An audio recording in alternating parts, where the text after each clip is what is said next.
Gama de pacientes que viajam quase 250 quilômetros para fazer hemodiálise. O Jornal Hoje está começando.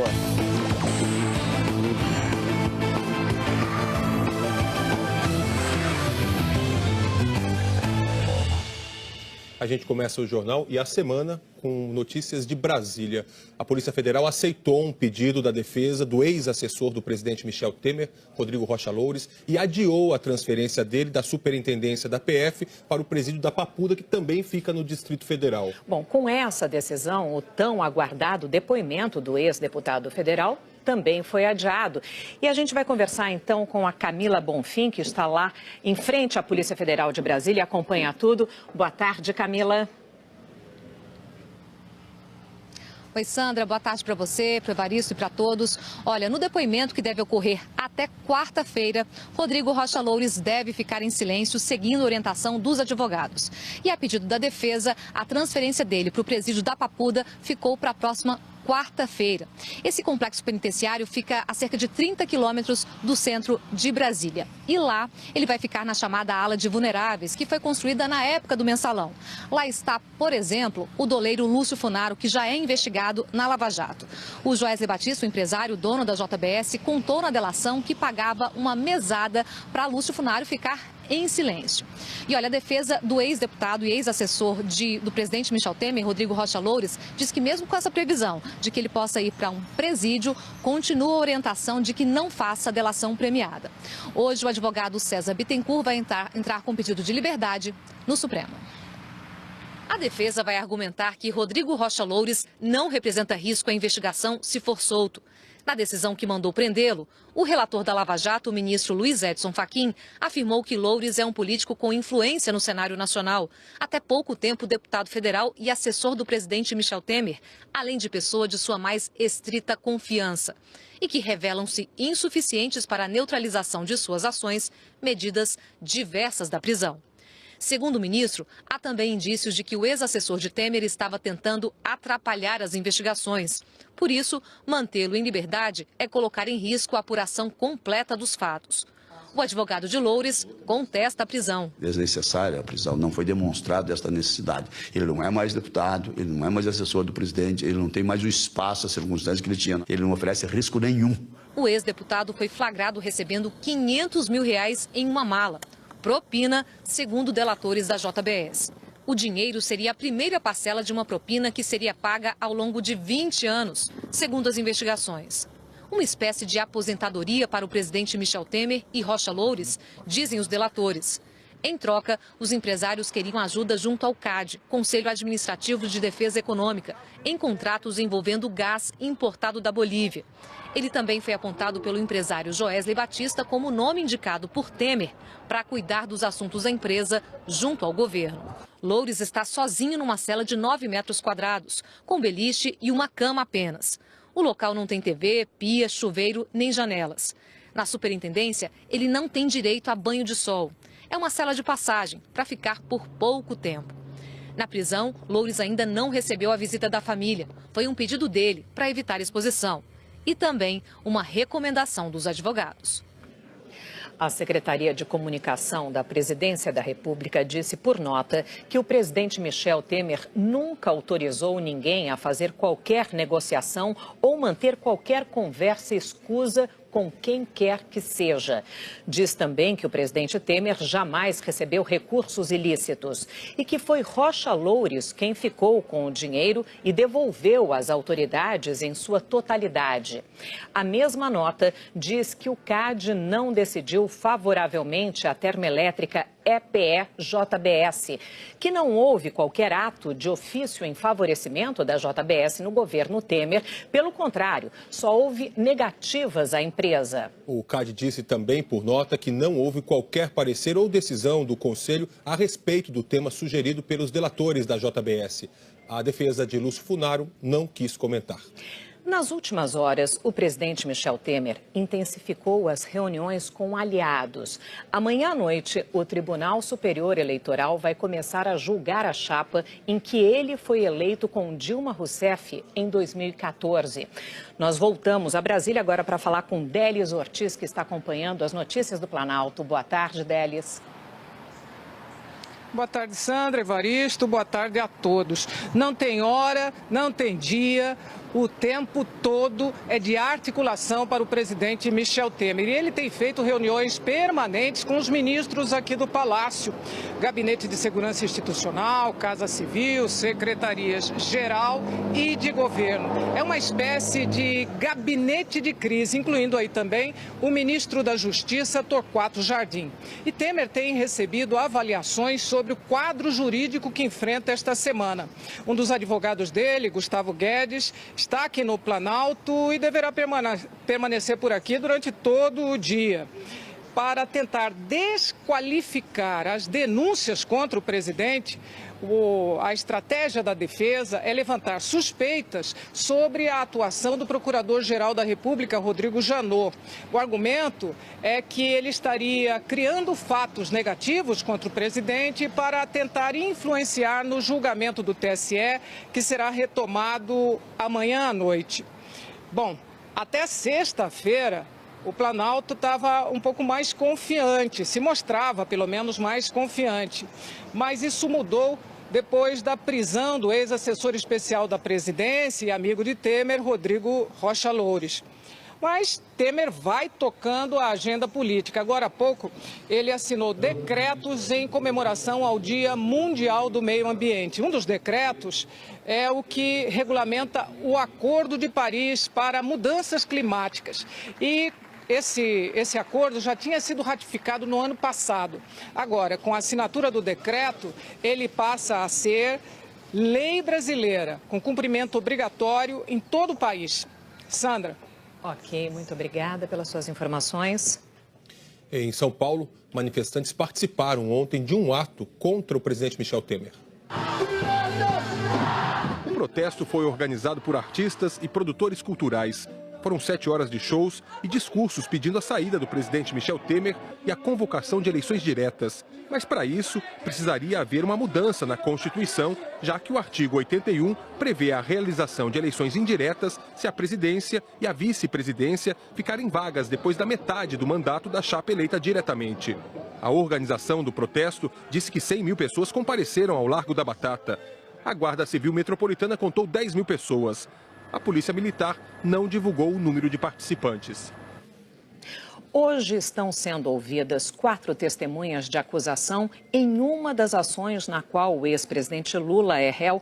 Por isso, a gente vai a Curitiba para falar com a Ana Zimmermann, que acompanha. Boa tarde, Ana. Oi, Sandra, boa tarde. 3 testemunhas vão ser ouvidas agora à tarde, aqui na Justiça Federal, e a 4ª já foi ouvida pela manhã por videoconferência. Foi o ex-deputado Pedro Correia, que era do Partido Progressista e que já foi condenado na Lava Jato a 20 anos de prisão. Ele está em prisão domiciliar por questões médicas e foi levado até a sede da Justiça Federal de Pernambuco. O depoimento durou pouco mais de meia hora. Correia confirmou que já havia dito num depoimento anterior que o PP recebeu propina referente a obras da Petrobras e que negociou a indicação na diretoria de abastecimento da estatal com o ex-presidente Lula. Nesse processo, o ex-presidente Lula é um dos 8 réus e é acusado de corrupção e lavagem de dinheiro. De acordo com o Ministério Público, Lula recebeu propina da Odebrecht com a compra de um apartamento vizinho ao dele em São Bernardo do Campo e a aquisição de um terreno em São Paulo, onde seria construída uma nova sede para o Instituto Lula. A Odebrecht pagou 12 milhões e 400 mil reais pela área, mas a obra não foi feita. Agora à tarde, aqui em Curitiba, vão ser ouvidos o ex-presidente da Odebrecht, Emílio Odebrecht, e os ex-executivos da empresa, Alexandrino Alencar e João Alberto Lovera. Os 3 são delatores da Lava Jato, Sandra. Ok, Ana, muito obrigada. A defesa do ex-presidente Lula disse que as acusações são falsas, que todas as testemunhas já ouvidas e os documentos dos autos afastaram qualquer envolvimento de Lula em relação a ilícitos na Petrobras. Ainda segundo a defesa, os imóveis que efetivamente pertencem ao ex-presidente estão declarados em seu imposto de renda e os delatores fizeram declarações nada confiáveis aos promotores em troca de liberdade e outras vantagens. O Instituto Lula disse que a denúncia é absurda e que faz parte de perseguição política ao ex-presidente, já que o terreno foi recusado pelo Instituto e o apartamento vizinho ao do ex-presidente não é de propriedade de Lula, mas alugado. Em Pernambuco, 2 adolescentes morreram e 34 fugiram durante uma rebelião hoje em uma unidade socioeducativa em Abreu e Lima, na região metropolitana do Recife. A reportagem é de Camila Torres. O motim começou à 1 da madrugada, segundo a direção da unidade, e foi controlado 2 horas depois pelo batalhão de choque com o apoio dos bombeiros e da polícia militar. Pela manhã, ainda havia fogo no local. Até o momento, a direção da unidade não deu informações sobre as circunstâncias em que aconteceram as 2 mortes, nem disse qual teria sido o motivo. Um grupo aproveitou a rebelião para fugir. Na porta da unidade, parentes dos adolescentes aguardavam informações. A gente quer saber das coisas e não tem como saber, né? Aí tô esperando aqui ver se alguém me conta alguma coisa.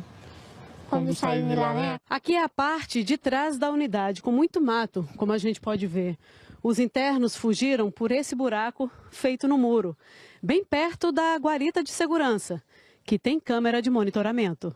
No meio do mato, encontramos um facão. Até 10h30 da manhã, a Polícia Militar reapreendeu 11 internos. 6 deles estavam dentro de um ônibus intermunicipal com passageiros. 2 estavam machucados e foram levados para uma UPA. A FUNASE de Abreu e Lima tem capacidade para 98 internos, mas abrigava 174 antes da fuga. A direção da Fundação de Atendimento Socioeducativo, a FUNASE, informou que vai apurar as causas e responsabilidades da rebelião. A Polícia Civil de Pernambuco também investiga as 2 mortes. A assessoria do governador Paulo Câmara, do PSB, ainda não se manifestou. Na Paraíba, a polícia procura um fugitivo do Centro Educativo de Lagoa Seca, na região de Campina Grande, suspeito de ter envolvimento com as mortes durante a rebelião na madrugada de sábado. 7 menores entre 15 e 17 anos foram mortos. 5 deles morreram em incêndio. A reportagem é de Felipe Valentim.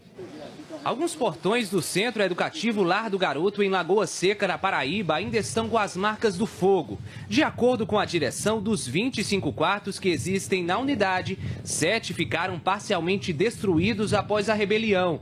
Os reparos já começaram a ser feitos.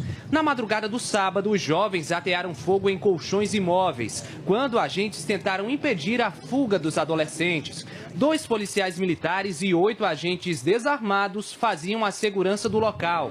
O motim só foi controlado com a chegada do reforço da Polícia Militar e dos bombeiros, que conseguiram apagar o fogo.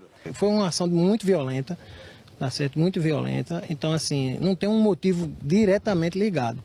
Eles falam da fuga. Eles falam que houve uma fuga e que houve covardia, só da fala deles é nesse sentido. A Polícia Civil colheu os primeiros depoimentos de agentes e também de reeducandos aqui da unidade ainda no sábado. Foram eles que revelaram os detalhes de tudo que aconteceu aqui dentro.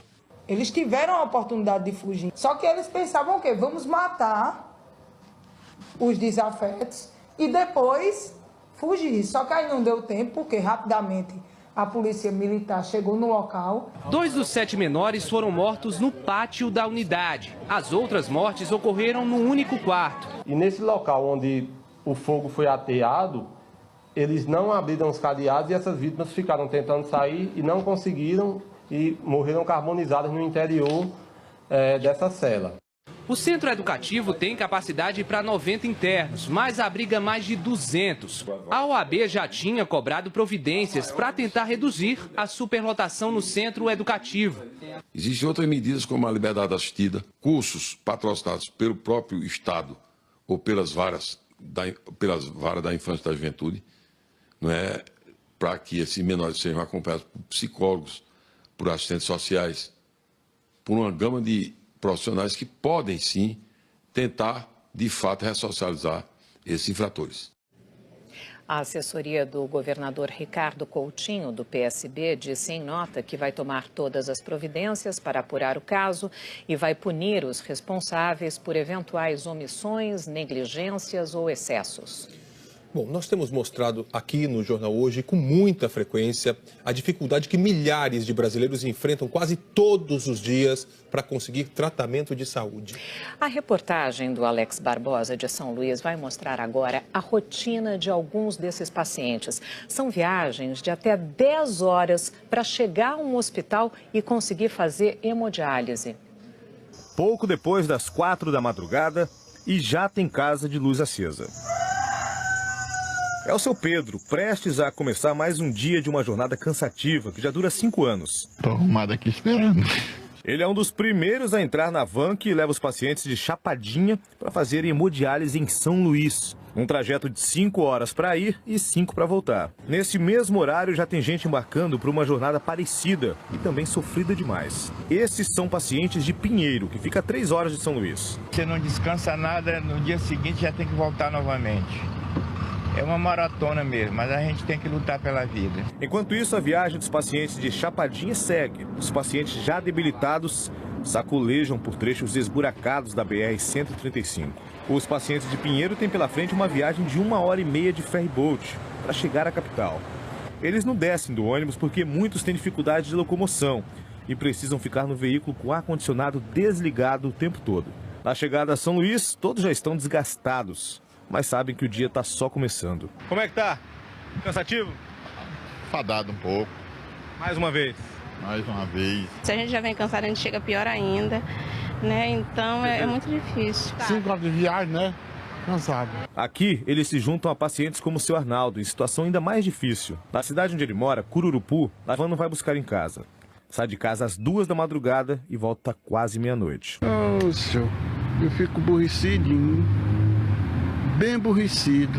Depois de passar o dia em viagens de ida e volta, que chegam a durar 10 horas e mais 4 horas na máquina de hemodiálise, os pacientes chegam em casa exaustos e abatidos. Mas não precisava ser assim. Se todos os 7 centros de hemodiálise em construção em cidades do Maranhão desde 2014 estivessem prontos. Quase 7 milhões de reais já foram liberados para as obras. Por enquanto, o que tem é muito mato aqui nesse terreno, onde já deveria estar funcionando um centro de hemodiálise para atender toda essa região de Chapadinha. O terreno fica nos fundos de um hospital em construção que também está com as obras paradas. Só para essa área aqui, onde os pacientes renais crônicos deveriam estar fazendo hemodiálise sem precisar se deslocar para tão longe, no fim de 2014 foi liberado quase R$1 milhão para a obra. O dinheiro veio, 2 anos e meio se passaram e não foi feito nadinha. Também não encontramos ninguém trabalhando nas obras da clínica de Pinheiro. Os projetos eles tiveram que ser revistos, né? E a obra paralisou para adequar as normas do Ministério da Saúde, adequar as normas da vigilância sanitária. E nós estamos inaugurando 3 dessas clínicas na Grande São Luís.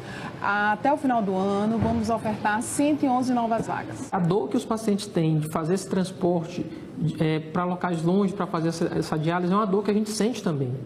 A Secretaria tem todos os esforços envidados exatamente para finalizar esses centros. Serão 3 entregues esse ano, 4 entregues anos que vem. Pelo tempo que esses pacientes às vezes têm que fazer essa viagem, nós temos um paciente que ele pode evoluir mais rápido ao óbito. Então, diminui-se a expectativa de vida de um paciente desse. Esse é só um exemplo do que milhões de brasileiros passam no Brasil inteiro. É preciso ser feito muito mais do que está sendo feito. 16 estados e o Distrito Federal já liberaram a vacina da gripe para toda a população, segundo a recomendação do Ministério da Saúde. A reportagem é de Thaís Luquezzi, de Goiânia. Logo cedo, fila no posto de saúde em Maringá, no Paraná. Já aproveitei para não perder a oportunidade. Tomou ele e tomou você? Sim, nós dois. O município liberou a vacinação para os moradores. Fila também em Campo Grande. Eu ia pagar, mas foi bom. Vai economizar. Economizar. No estoque de Salvador ainda restavam mais de 180 mil doses e a vacinação foi liberada. Eram para ser vacinadas 54 milhões de pessoas dos grupos prioritários, mas apenas 41 milhões procuraram se imunizar. O Ministério da Saúde ainda tem 10 milhões de doses no estoque. Só que a vacina tem prazo de validade de 1 ano e não pode haver desperdício. Por isso, a imunização foi estendida. Em Goiânia, a oportunidade levou gente de madrugada para os postos de vacinação. 5 horas da manhã, porque foi o primeiro dia que liberou para todos, né? Pensei que ia ter tumulto. Antes das 8, o horário de começo da vacinação nesta unidade, 100 pessoas já estavam na fila. Na casa da Eliane, só ela tinha se vacinado. Meu filho, ele já tem mais de 5 anos, então ele não vacinava na campanha passada. Nem seu marido? Nem meu esposo. Depois de saber da notícia, muita gente foi para a porta desse posto de saúde na região metropolitana de Goiânia. Estou preocupado com a vacina e com o atendimento também, né? Para quem chegou aqui 8 horas da manhã, estou até aqui agora. Em todo o estado, a Secretaria de Saúde disse que sobraram 10 mil doses para distribuir entre todos os municípios. A campanha só vai durar enquanto tiver. Acabou. O Ministério já sinalizou que não vai enviar mais doses para o estado. 9 bairros de Manaus foram inundados pelo Rio Negro. Mais de 3 mil metros de passarelas foram construídas para facilitar o acesso dos moradores às suas casas. O nível do Rio Negro, em Manaus, subiu a 29 metros e atingiu a faixa de alerta para inundações. A prefeitura ainda avalia se decreta situação de emergência. Em todo o estado, mais de 62 mil famílias já foram afetadas pela enchente dos rios no Amazonas. 34 municípios estão em situação de emergência. Então, vamos falar do tempo. Quem está aqui com a gente hoje é o Thiago Scheuer. Tudo bem, gente? Boa tarde para vocês e para você em casa também. Bom, a gente está vendo essa chuvarada na região norte, chove também no sul do Brasil. O que esperar? Vai continuar chovendo desse jeito nessas duas regiões? Vai continuar, Evaristo, vai continuar. Não é uma boa notícia para quem está enfrentando essa chuva, né? Mas eu preciso te contar que sim, continua. A chuvarada hoje fica mais entre Santa Catarina e Paraná, falando do sul. Aí já na maior parte do Rio Grande do Sul, o tempo já dá aquela firmada. É que nas últimas 24 horas choveu muito em todo o sul. Aí a gente separou algumas cidades aqui para você. Em Lages, Santa Catarina, olha só, 167 milímetros de chuva nas últimas 24 horas. Isso é muita chuva. Em algumas das cidades aqui, ou ficou perto do normal para o mês todo, ou chegou a passar, como é o caso de Lages. Otacílio Costa também em Santa Catarina, 153. Erechim, no Rio Grande do Sul, quase 122. Borrasópolis, no Paraná, 113. E Balneário Camboriú, lá em Santa Catarina, 92,8. Em Santa Catarina, 2.000 pessoas, aliás, já tiveram que sair de casa por causa da chuva. As aulas foram suspensas em 33 cidades, pelo menos 4 rodovias estão completamente interditadas. E parte da cidade de Rio do Sul, que fica no Vale do Itajaí, alagou porque o rio não para de subir. Já no Rio Grande do Sul, mais de 5.000 pessoas estão fora de casa, 52 cidades entraram em situação de emergência, aliás, e na fronteira oeste do estado, o rio Uruguai está subindo 3 centímetros por hora e já está 11 metros acima do normal. Bem crítica a situação. E essa frente fria que provocou toda a chuvarada lá no sul do Brasil, chegou a São Paulo. Veja aqui as imagens de satélite mostram isso. Frente fria deixa o céu bem carregado e é o que a gente vê aqui, ó, nuvens cheias d'água e bem carregadas. Isso inclui a grande São Paulo. Na capital paulista, inclusive, já choveu muito pela manhã. Está chovendo agora também. E aí, com isso, a gente sabe que o trânsito dá aquela piorada. Essa chuvarada toda, ela traz outros riscos, né? Tem aqueles riscos de alagamento, de enchente também. Veja aqui, ó, risco médio, principalmente no sul do Rio Grande do Sul hoje e também centro-leste do estado, pegando o centro-leste de Santa Catarina, também do Paraná. Risco baixo passa por São Paulo, também pelo Paraná e Santa Catarina. Vamos olhar as temperaturas agora? Em São Paulo, né, chuva, então você vai ver que em São Paulo 25 graus. Agora Floripa, 21, mais frio, Curitiba, dia bem chuvoso, 22 graus, Campo Grande com 29 e no Rio de Janeiro, a única aqui que a gente separou desse telão, aí sim tempo firme, 33 graus, viu, Sandra Evaristo? Difícil imaginar que São Paulo vai a 25, porque estava bem frio hoje, né? Cedo, né? Mas aí essa cobertura de nuvens acaba abafando bem. Que bom, dá uma esquentadinha então um pouco. Onde mais o tempo fica aberto, além de lá no Rio de Janeiro que você mostrou? Isso, vamos olhar então no mapa, eu te mostro aqui em mais detalhes, boa parte do Rio Grande do Sul também, você vai ver aqui, ó, em amarelo e em outras áreas, né? Pegando o norte de São Paulo, passa aqui por Mato Grosso, invade todo o interior do Nordeste até o estado do Espírito Santo inteirinho. Agora à tarde, vamos olhar as temperaturas aqui, ó. Porto Alegre 19, Belo Horizonte tempo firme 29, Aracaju 30, Palmas 35 e Rio Branco 31 graus, Sandra Evaristo. A semana está só começando, ela vai continuar assim, mais ou menos? Continua assim, mais ou menos, com aquela chuvarada toda, atenção redobrada no sul, tá? Onde vai continuar chovendo. Vamos mostrar aqui para você, chuva até sábado, continua forte no norte do Brasil, que a gente também viu agora há pouco, e no sul é bom ficar ligado, Sandra Evaristo. Ok, muitíssimo obrigada, Thiago. Até mais, boa tarde. Boa tarde. No Dia Mundial do Meio Ambiente, um estudo mostra que o saneamento básico é um dos caminhos para melhorar tanto a vida da população quanto o meio ambiente. É o que a gente vai ver na reportagem da Patrícia Falkowski. É difícil de acreditar que em tempos tão modernos, metade da população brasileira ainda não tem esgoto em casa. É o que mostra um estudo divulgado pelo Instituto Trata Brasil, que analisou o avanço do acesso ao saneamento básico. Na região norte, menos de 9% da população tem esgoto. Os estados do Pará, Rondônia e Amapá têm os piores índices. Nem 5% da população tem acesso à rede de esgoto. Dos estados com mais acesso a esgoto, 2 estão no Sudeste. Em primeiro lugar, São Paulo. Depois, Distrito Federal e Minas Gerais. O estudo mostra que nesse período de 10 anos, o país construiu 130 quilômetros de rede de esgoto e investiu 9 bilhões de reais em saneamento por ano. Bastante coisa, né? A meta é que até 2035 todas as casas no país tenham esgoto. Só que para isso acontecer ainda falta muito. O país precisaria investir pelo menos 16 bilhões de reais por ano. O estudo mostrou que a cada R$1.000 que se gasta em infraestrutura, o retorno para a sociedade é de 1.700. Quem tem acesso à água tratada, coleta de esgoto e esgoto tratado, fica menos doente, falta menos ao trabalho e à escola. Além disso, investir em infraestrutura gera empregos e melhora a economia. Um dos exemplos vem de Salvador. O bairro do Imbuí sofria com os alagamentos e mau cheiro. Depois da revitalização do canal, tudo mudou e o preço dos imóveis subiu. Antes a gente vendia um 3/4 médio, lá o preço médio, de 270, 280 mil. Hoje, apesar da crise, a gente vende com 350, 360. É um grande investimento que melhora a qualidade de vida, melhora as questões ambientais e aproxima um pouco mais o Brasil do mundo civilizado. O anúncio de abertura de 237 vagas de emprego no novo supermercado atraiu milhares de pessoas para as ruas em torno do Centro Público de Apoio ao Trabalhador em Campinas, que fica no interior de São Paulo. O recrutamento começou na sexta-feira. Hoje, a fila ocupou 4 calçadas, mas só foram distribuídas 600 senhas para pessoas interessadas nas 37 vagas que exigem ensino médio e ensino superior. A seguir, identificados os terroristas que atacaram Londres no fim de semana. 7 países rompem relações diplomáticas com o Catar. E acusam o país de ser conivente com o terrorismo. E um tiroteio mata 6 pessoas em Orlando, nos Estados Unidos, hoje. A gente volta já já.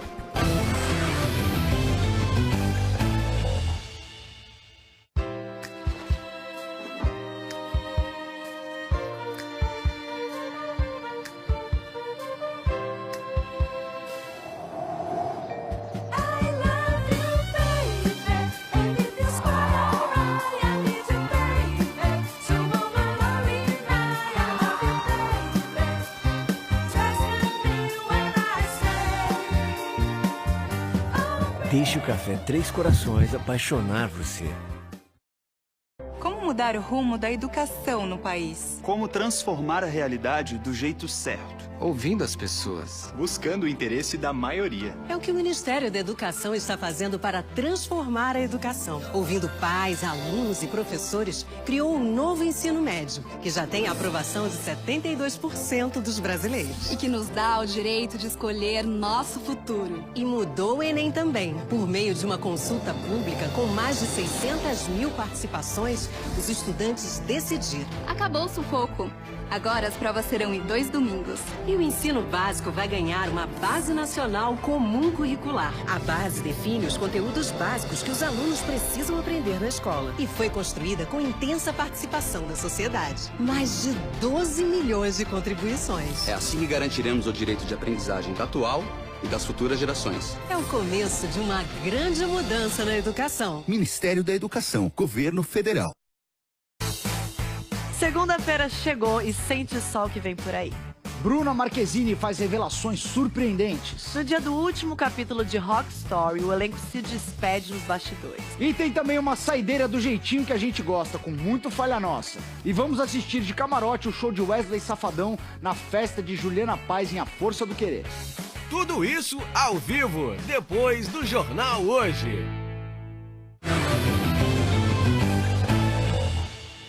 7 países romperam relações diplomáticas com o Catar e acusaram o país de cooperar com terroristas do Estado Islâmico e da Al-Qaeda. Por isso a gente vai agora até Nova York conversar com o nosso correspondente, o Fábio Turci, que vai trazer as informações para a gente ao vivo. Fábio, tudo bem com você? Muito boa tarde. Oi, Evaristo, boa tarde para você, para a Sandra, boa tarde para todos. Olha, Arábia Saudita, Egito, Emirados Árabes, Bahrein, Iêmen e as Maldivas anunciaram o rompimento de relações diplomáticas e o corte de todas as ligações por terra, água e ar com o Catar. Ou seja, todos os voos estão suspensos. Além deles, o governo do leste da Líbia também rompeu relações. Alguns desses países deram prazo de 2 semanas para que os cidadãos do Catar saiam dos seus territórios. E eles também querem a saída imediata dos embaixadores do Catar. Faz anos que os países acusam o Catar de apoiar a Irmandade Muçulmana no Egito, que foi deposta pelo atual governo, e grupos terroristas como a Al-Qaeda e o Estado Islâmico. Também acusam o Catar de fomentar conflitos locais no Oriente Médio. Em 2014, a Arábia Saudita, Bahrein e Emirados Árabes já tinham chamado de volta os seus embaixadores no Catar, mas não houve um corte de relações tão extremo quanto agora. Os países também passaram a afirmar que o Catar está agindo em parceria com o Irã. Não se sabe ainda qual foi a gota d'água para essa ação acontecer hoje. Há 2 semanas, o presidente americano Donald Trump visitou a Arábia Saudita e pediu força na luta contra o terrorismo e a influência do Irã. Mas isolar o Catar não interessa aos Estados Unidos. Aliás, o secretário de Estado, Rex Tillerson, se colocou à disposição para intermediar negociações e resolver o impasse. Todos esses países, inclusive o Catar, são aliados dos Estados Unidos. E o governo americano conta com a unidade entre eles para enfrentar o terrorismo no mundo árabe e impedir o fortalecimento do Irã. Os Estados Unidos têm uma base militar no Catar, usada nos combates aéreos contra o grupo terrorista Estado Islâmico. O Catar é membro da OPEP, o cartel dos países produtores de petróleo, e foi escolhido como sede da Copa de 2022. Evaristo. Muito obrigado, Fábio, pelas suas informações. Sandra. Agora a gente vai para a Europa. A polícia britânica já identificou os 3 terroristas que mataram 7 pessoas em Londres no fim de semana. 36 vítimas permanecem internadas. Quem nos traz as últimas informações sobre mais esse atentado, Cecília Malan, boa tarde para você.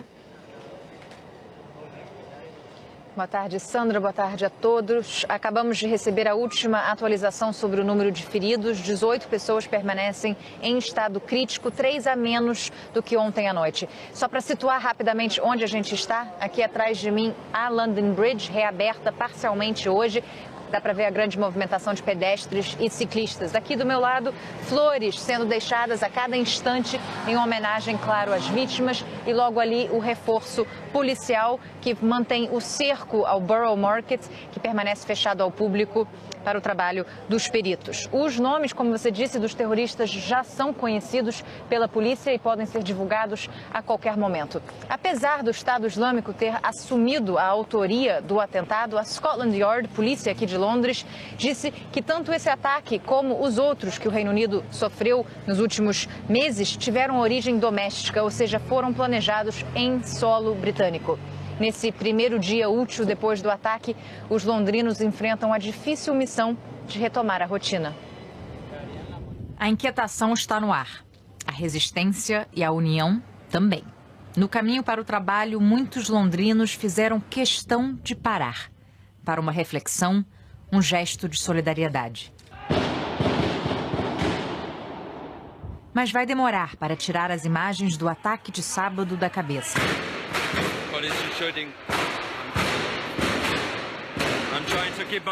No centro de Londres, a polícia disparou 50 tiros contra 3 terroristas que usavam coletes de explosivos falsos.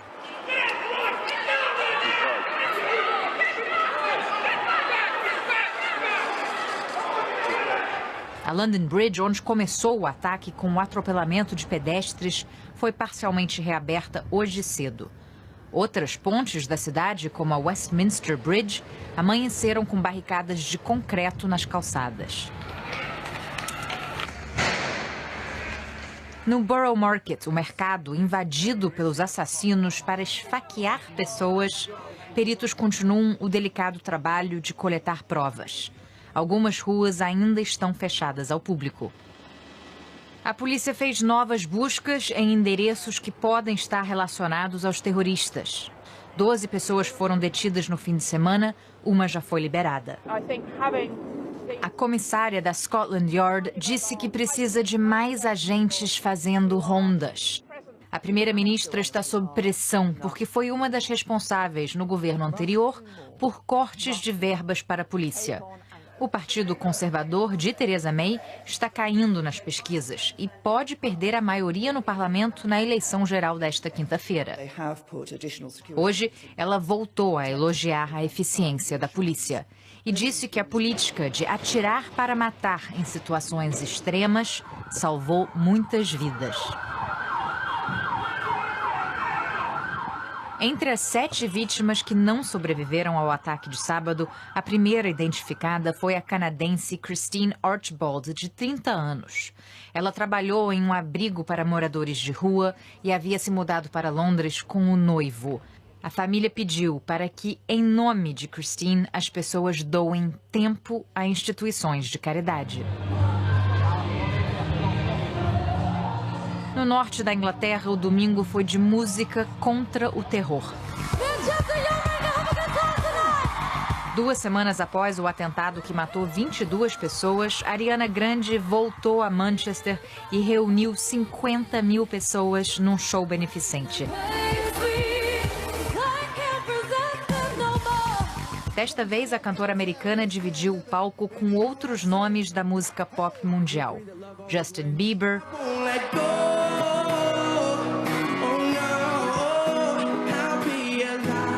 a banda britânica Coldplay. A venda de ingressos arrecadou mais de 2 milhões de libras para as famílias atingidas pelos últimos 2 atentados no Reino Unido.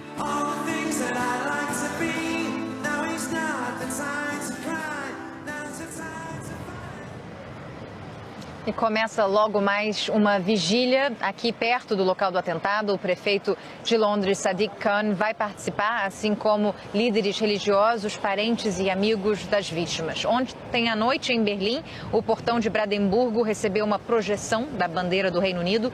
E em Paris, o símbolo principal da cidade, a Torre Eiffel, foi apagada em homenagem às 7 pessoas que perderam a vida aqui em Londres. Sandra?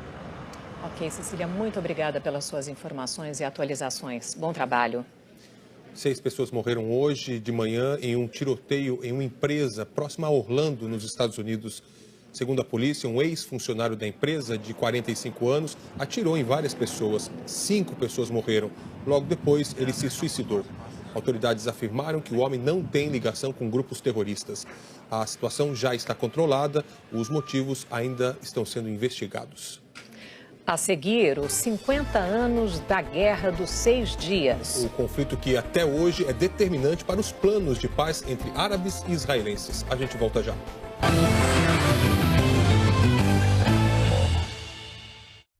A Associação Mato Grossense dos Cegos, de Cuiabá, é um dos projetos apoiados pelo Criança Esperança. Cada treino, você aprende um pouco. A cada treino você evolui um pouco.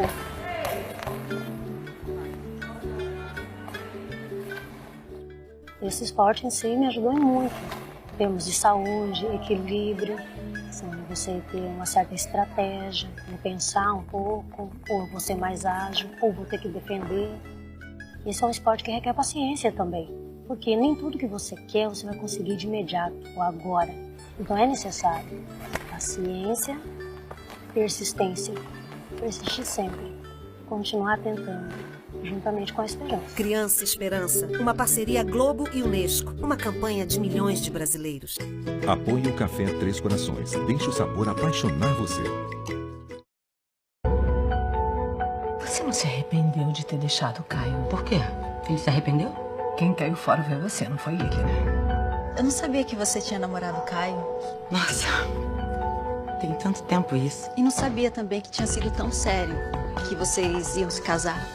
Eu não quero uma aproximação com a Bibi, eu não quero aproximação com aquela gente. Eu não achei que isso fosse te incomodar tanto. Mas incomodou. Muito. Hoje, a força do querer. Se o conhecimento é o que te alimenta, se você acha que várias cabeças pensam melhor do que uma, Se o seu maior sonho é realizar cada vez mais sonhos e trabalhou duro para promover uma educação de qualidade, inscreva-se. Prêmio Educador Nota 10. É o seu trabalho inspirando alunos educadores de todo o Brasil a serem nota 10 também. Inscrições até dia 12 de junho. Professor, a profissão que forma todas as profissões. Os dias eram assim. Pergunto como teria sido se eu não tivesse casado com o Vitor. Será que foi o caminho certo? Hoje. Só não entendo por que ela não foi me encontrar no exílio, sabe? Às vezes eu tenho vontade de perguntar. Tirar essa dúvida. Depois de A Força do Querer. Oi, Vitor. Não, eu vou de táxi. Oferecimento Cerveja Proibida, acreditando e comemorando com você.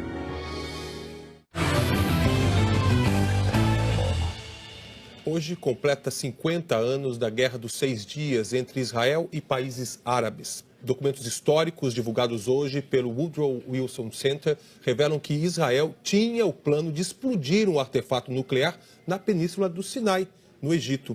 A informação é do general israelense aposentado Itzhak Yaakov, que afirmou que o plano teria sido posto em prática caso Israel estivesse prestes a perder a guerra. A Guerra dos 6 Dias redesenhou o mapa da região e provocou consequências que podem ser sentidas até hoje. Uma delas são os assentamentos israelenses em territórios palestinos.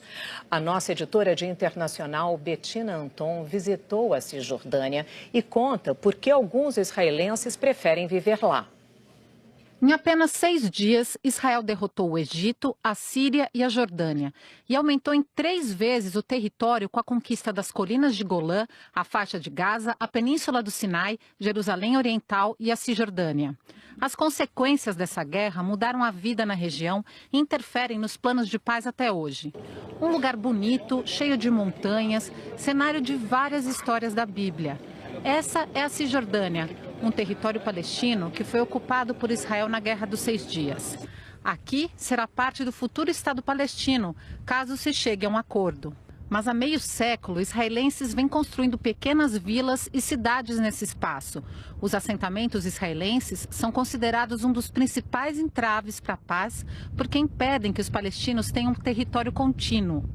Visitamos um desses assentamentos. Ele, no coração da Cisjordânia, tem 4.000 habitantes. As casas são grandes e confortáveis. O prefeito da cidade explica que eles continuam construindo porque precisam de espaço para as crianças. Ele mesmo tem 5 filhos e essa é a média por ali. Perguntei se eles não poderiam construir em outro lugar. Ele respondeu que poderiam ir para Jerusalém ou Tel Aviv, mas que essas cidades são muito mais caras. Tamar Asraf, uma das moradoras de Eli, diz que vive no assentamento porque aqui se sente em casa. Ela diz que os judeus voltaram para cá depois de 2.000 anos de diáspora. Religião e história são argumentos fortes para quem justifica a presença dos israelenses aqui. Eliana Parcentin, uma judia americana que cresceu na Califórnia, é responsável pelo sítio arqueológico de Shiló. Ela diz que nesse lugar foi erguido o tabernáculo, um lugar sagrado para os judeus por mais de 300 anos, até ser destruído por filisteus. Shiló é citado na Bíblia e, segundo ela, o sítio arqueológico recebe 120.000 turistas por ano, a maioria de estrangeiros. Essa ligação com o passado também aparece na forma como os israelenses preferem chamar a Cisjordânia, com os nomes bíblicos de Judeia e Samaria. No território ocupado vivem 3 milhões de palestinos e cerca de 500.000 israelenses em assentamentos. Pela Convenção de Genebra, eles são considerados ilegais. E depois de 5 décadas de ocupação, não há nenhuma solução em vista para essa questão. O Jornal Hoje está terminando aqui. Você acompanha outras notícias à noite no Jornal Nacional. Uma boa tarde, um ótimo começo de semana e até amanhã. Quer rever alguma notícia?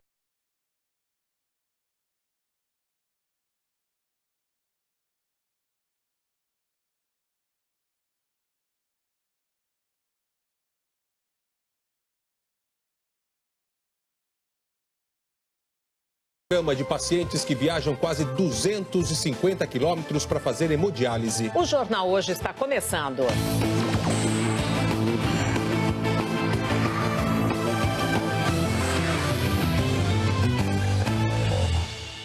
A gente começa o jornal e a semana com notícias de Brasília.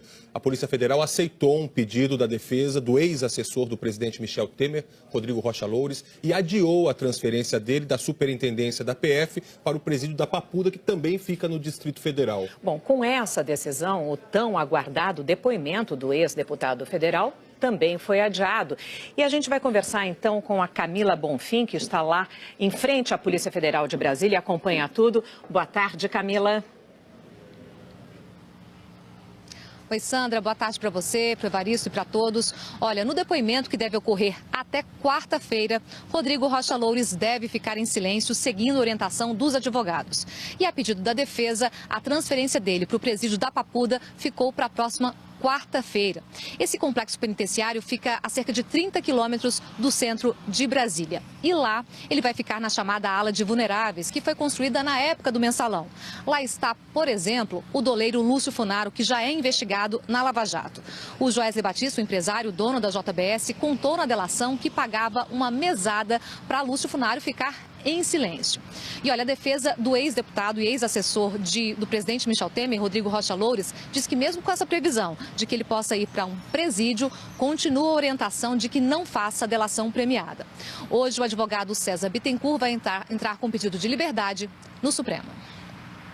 A defesa vai argumentar que Rodrigo Rocha Loures não representa risco à investigação se for solto. Na decisão que mandou prendê-lo, o relator da Lava Jato, o ministro Luiz Edson Fachin, afirmou que Loures é um político com influência no cenário nacional. Até pouco tempo, deputado federal e assessor do presidente Michel Temer, além de pessoa de sua mais estrita confiança. E que revelam-se insuficientes para a neutralização de suas ações, medidas diversas da prisão. Segundo o ministro, há também indícios de que o ex-assessor de Temer estava tentando atrapalhar as investigações. Por isso, mantê-lo em liberdade é colocar em risco a apuração completa dos fatos. O advogado de Loures contesta a prisão. Desnecessária a prisão, não foi demonstrada esta necessidade. Ele não é mais deputado, ele não é mais assessor do presidente, ele não tem mais o espaço, a circunstância que ele tinha. Ele não oferece risco nenhum. O ex-deputado foi flagrado recebendo R$500 mil em uma mala. Propina, segundo delatores da JBS. O dinheiro seria a primeira parcela de uma propina que seria paga ao longo de 20 anos, segundo as investigações. Uma espécie de aposentadoria para o presidente Michel Temer e Rocha Loures, dizem os delatores. Em troca, os empresários queriam ajuda junto ao CAD, Conselho Administrativo de Defesa Econômica, em contratos envolvendo gás importado da Bolívia. Ele também foi apontado pelo empresário Joesley Batista como nome indicado por Temer para cuidar dos assuntos da empresa junto ao governo. Loures está sozinho numa cela de 9 metros quadrados, com beliche e uma cama apenas. O local não tem TV, pia, chuveiro nem janelas. Na superintendência, ele não tem direito a banho de sol. É uma cela de passagem para ficar por pouco tempo. Na prisão, Loures ainda não recebeu a visita da família. Foi um pedido dele para evitar exposição. E também uma recomendação dos advogados.